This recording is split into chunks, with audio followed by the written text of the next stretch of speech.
What's going on? This is Theo Gremminger from Player Profiler here to drop some fantasy football sleepers for the 2024 season. Now, if you're looking for sleepers like Zamir White and guys you're going to get in like the 7th round, this is not the place for you. This is Player Profiler. We're going deep on this one. None of these players are going to be guys that are selected in round 7, 8, 9. You're not even going to have to use a 10th round pick on these players. These guys are all going round 10 or later. And some of these players are going to go undrafted in your leagues. But a lot of these guys have a chance to punch way above their ADP and make an impact this season in fantasy football. Some of these players in shallow leagues might be waiver wire additions to the future. So if you have a bench spot, if you're on the clock in the second half of your draft and you're looking for a player to select, consider a couple of these guys. A couple of these players are going to have really, really strong fantasy seasons. And let's start with a player that's kind of weird that this guy is a sleeper because it's a player that we've drafted in the running back dead zone for multiple seasons. And now it's looking like J.K. Dobbins is finally healthy and finally in an offense where they're going to feature him early and often. There's some running back competition in LA. Don't get it twisted. Gus Edwards is there. Kamani Vidal is a very interesting rookie running back. But when it comes down to it, J.K. Dobbins, it's sort of a perfect storm. This is not a guy that we think, or we don't necessarily know if he's going to be able to hold up for an entire NFL season. But with where you're having to select him in your drafts, you're talking about a guy who, if he gives you 5-6 starts, that's a big-time win based on where you have to select him. Think about where J.K. Dobbins and Gus Edwards were in terms of an ADP difference when they were in Baltimore. Dobbins was always considered to be the higher profile back. And now he's in a situation where it's Greg Roman, an offensive coordinator that he has familiarity with, in a system that is going to be run heavy. J.K. Dobbins, this might finally be the year. And I think that any week that he is a starter, he is going to be ranked as a weekly RB2. So he has a lot of utility based on where you have to draft him. Let's stay at the running back position. And this is a player where we love high-end handcuffs in very, very good offenses. And arguably the best offense in football this year is going to be the Kansas City Chiefs. And Samaje Perine is now probably the next man in. Now, there's going to be Carson Steele enthusiasts out there saying, yo, Theo, I don't know if you watched the preseason, bro, but my guy Carson Steele, he's it. But when it comes down to it, we've seen Jerick McKinnon thrive in this offense. Samaje Perine is not quite the level of athlete that Jerick McKinnon is, but Samaje Perine does one thing very, very well, is he commands targets out of the backfield as a pass catcher. He has 50-plus receptions in back-to-back seasons on 2 different teams. He did it in Cincinnati, and he did it last year in Denver. Samaje Perine, if Isaiah Pacheco were to miss time, Perine would be a guy that we would insert into our fantasy lineups, and he would have a chance to catch a number of passes in a great offense. And when it comes to Perine, the market hasn't caught up. So if you're in a deep format, you're able to get Perine in like the 17th, 18th round. And if you've already drafted, you can pick him up off the waiver wire for free. And let's stay at the running back position. And this is a player that if you watched any of my rookie content, any of my dynasty content, you know that I am thrilled about having a lot of this player on my dynasty rosters. And it's Marshawn Lloyd. And Marshawn Lloyd, it's sort of a 180 here, where Marshawn Lloyd might miss the first 2 weeks of the season. He's banged up. But now A.J. Dillon is out for the entire year. Marshawn Lloyd was a 3rd-round pick out of USC. You're talking about a big, strong, fast back. Very impressive speed score. Was incredibly effective at the Senior Bowl and also at the NFL Combine. Green Bay selects him in the 3rd round. Josh Jacobs is going to be the number 1 back there, but Jacobs has absorbed a ton of volume over the last few seasons. So Jacobs might not be an old man running back, but Jacobs also came in the league very, very young. So Jacobs has a lot of tread on the tires. You also have a backfield where LaFleur in Green Bay loves using 2 backs. You saw it all the time when Aaron Jones was the more effective running back, but they'd still find touches for A.J. Dillon. And they're going to do it again this year with Josh Jacobs. When Marshawn Lloyd becomes healthy, you're talking about a player who might be a handcuff plus.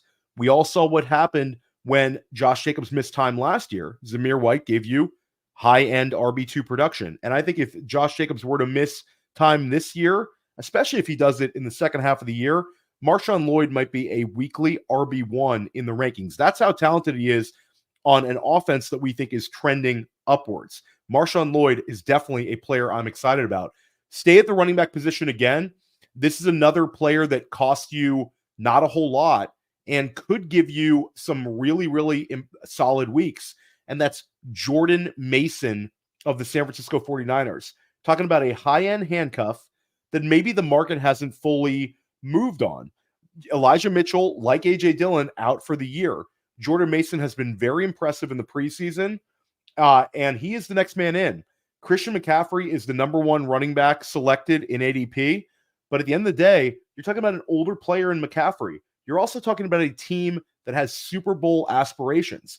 So if Christian McCaffrey's banged up, San Francisco's not going to run him into the ground. They're going to let him get healthy, and they know that they are a team that is capable of getting to the Super Bowl. And if it means giving Christian McCaffrey a few more weeks off, that might be the case. Any week Christian McCaffrey misses, Jordan Mason is an insta starter for you.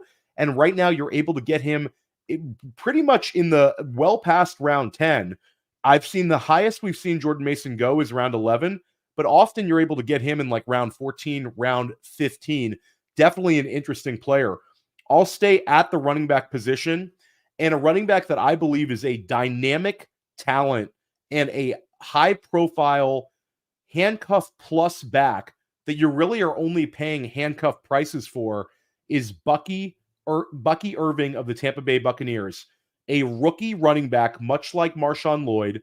Irving was a fourth-round pick out of the University of Oregon, and you're talking about a player who led the nation in receptions at the running back position while he was playing for the Ducks. Bucky Irving now steps into a Tampa Bay offense where they seem to love him. He seems to be a perfect fit for this new scheme. He has been continually praised by the coaching staff this offseason, and I think Bucky Irving is a handcuff that you should be prioritizing. If Rachaad White were to miss time, Bucky Irving would be extremely exciting because he would be a two-way back. Now you're going to say, Bucky Irving, he's small.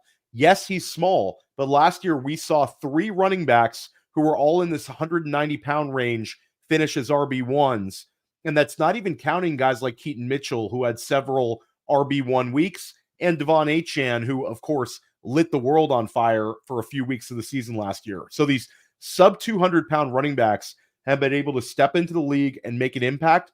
Bucky Irving might be the next one. Prioritize him on your bench if you're in a late draft. And if you have the opportunity to add him in a home league or a dynasty league for cheap, absolutely do so. And another rookie running back that makes this list that is even cheaper is Dylan Lobby of the Las Vegas Raiders. Now, there's been sort of a discussion about how Alexander Mattison is the handcuff in Vegas, and it's going to be Madison that's going to cut into Zamir White's share. You can keep those guys. Like Zamir White, I think they're going to try to get a lot of utility out of. Alexander Mattison, we sort of know what he is. But at the end of the day, the most talented running back that as a receiver on this team by a mile is Dylan Lobby. And Lobby has multiple pathways to fantasy viability. One of the two backs ahead of him, Madison or Zamir White, misses time. Lobby's immediately in the rotation. They also could look to see what they have out of Lobby and use him as a specialist. You talk about these pass-catching running backs. Lobby was so good as a pass catcher that NFL teams were working him out at the wide receiver position at the Senior Bowl. Dylan Lobby is a guy that I want to take very late in my drafts, sort of see which way this thing goes. And the whole notion that Dylan Lobby can't handle volume, I get it. But it's not like the Raiders are looking to slow play him. They're not worried about his future like a team like Carolina might be with a guy like Jonathan Brooks. Lobby was a late round selection. This is a back that the Raiders are going to try to get utility out of rather than longevity. Lobby can do a lot of things at the NFL level, but he can really catch the football. And if he ever gets an opportunity, much like Irving, the pass catching is going to give him a weekly fantasy floor. Definitely an interesting player for you to add at the end of your roster. Let's flip over to the wide receiver position. And one player with no buzz right now that I think is going to exceed expectations is Michael Wilson of the Arizona Cardinals. There's a lot of Greg Dortch enthusiasm where he sort of steamed up a little bit in late draft season. There's some early waiver, like preseason waiver wires, which are listing Greg Dortch as a potential ad. And I get it. Greg Dortch has a familiarity with Kyler Murray. Greg Dortch has been a guy that people talk about as his ability to get open. I can see the reason people like Greg Dortch, but at the end of the day, if there's going to be a third pass catcher in Arizona that has fantasy viability, it's Michael Wilson. And right now, it's Marvin Harrison Jr. and Trey McBride. Those guys are locked in. Marvin Harrison Jr., absolutely a wide receiver 1 in ADP. Trey McBride, a top 5 tight end in ADP. Both those guys are like the clear 1-2 in the offense. But does this offense reach a point that they can support a third pass catcher? Michael Wilson was a third-round pick in last year's draft, Senior Bowl participant. He has the size, he has the athleticism, and the natural pass-catching ability that he could have some spike weeks in this offense. Now, how consistent he is, I'm not sure. But again, this is a player that is super cheap for you in drafts. Take a chance on Michael Wilson on your bench. See where it goes over the first month of the season. Let's go back to the wide receiver position. Let's talk about Jalen Polk. Now, Jalen Polk, there's some enthusiasm with Polk in New England, where it's really a available targets argument. And Jalen Polk is a player where people are saying, there's not a clear-cut wide receiver in New England. Therefore, Jalen Polk is a guy you want on your roster. But I think it might be a little bit more than that.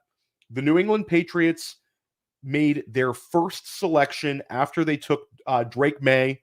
They followed it up with Jalen Polk. Jalen Polk went in the NFL draft right around guys like Keon Coleman, right around guys like Ladd McConkey, right around guys like Xavier Legette that seemed to be more locked in on their teams and in fantasy enthusiasm.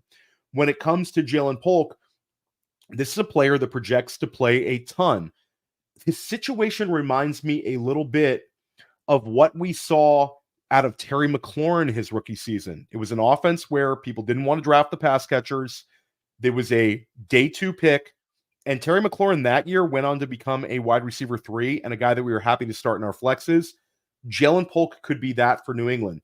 This offense needs a lead pass catcher, and Jalen Polk has that opportunity to do so. I think they're going to try to use Ramondre Stevenson as much as possible, try to use some Antonio Gibson, but at the end of the day, they've got to use their running backs as well. They can't use only their running backs in New England. They're going to have to utilize their wide receivers. And the most pedigree of any wide receiver on this team is Jalen Polk. Let's keep this going at the wide receiver position.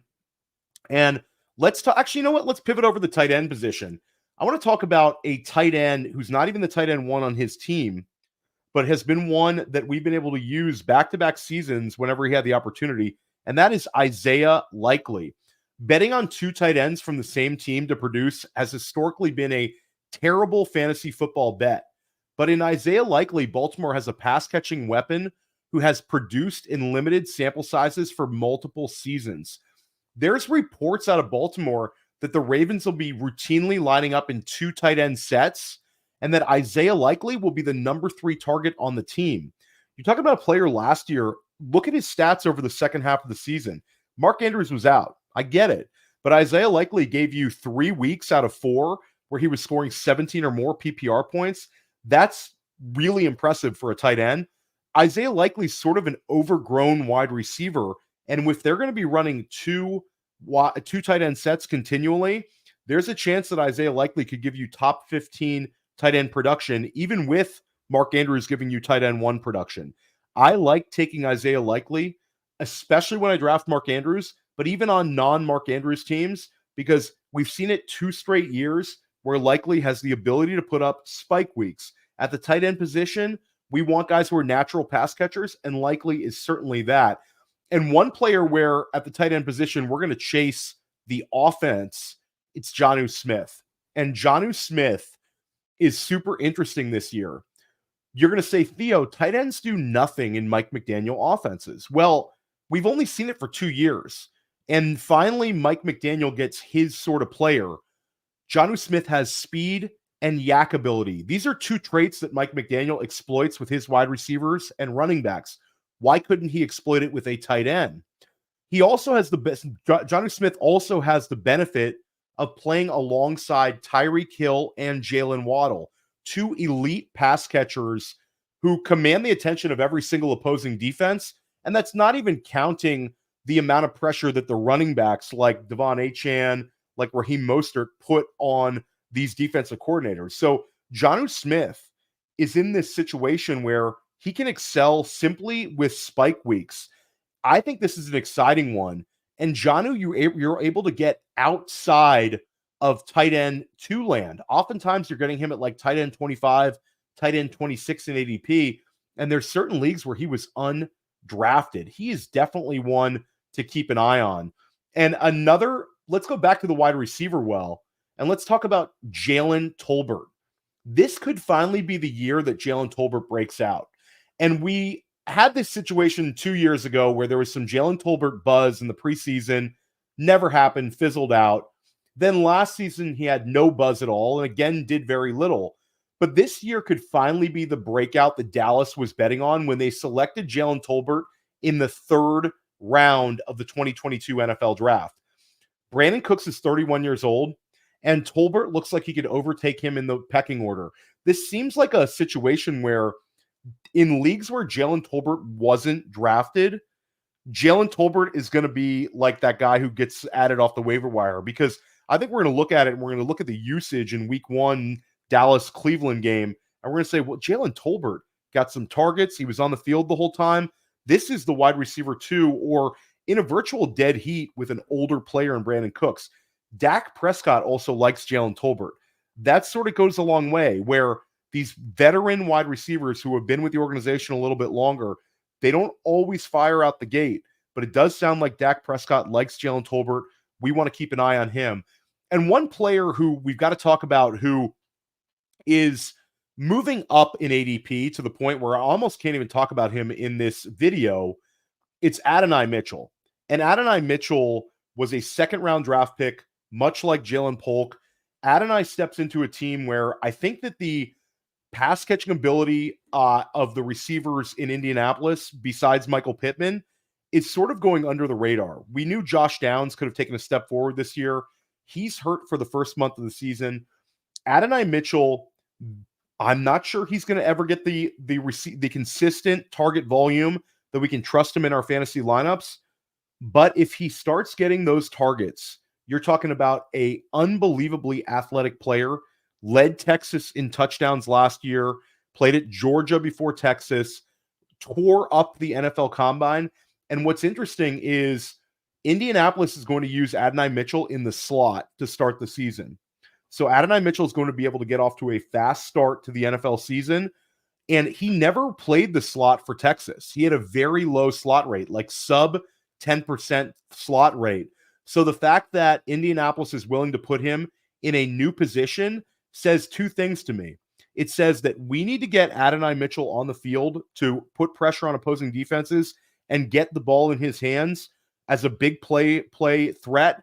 It also says that they trust him, that he can take on concepts. So a younger player able to step into a new role, the organization shows trust in him. We should be getting excited about Adonai Mitchell. And we got to go to the quarterback position. We got to talk about Bo Nix. And Bo Nix is a player where I think Bo Nix has legitimately a chance to put up top 15 to 18 QB numbers this year.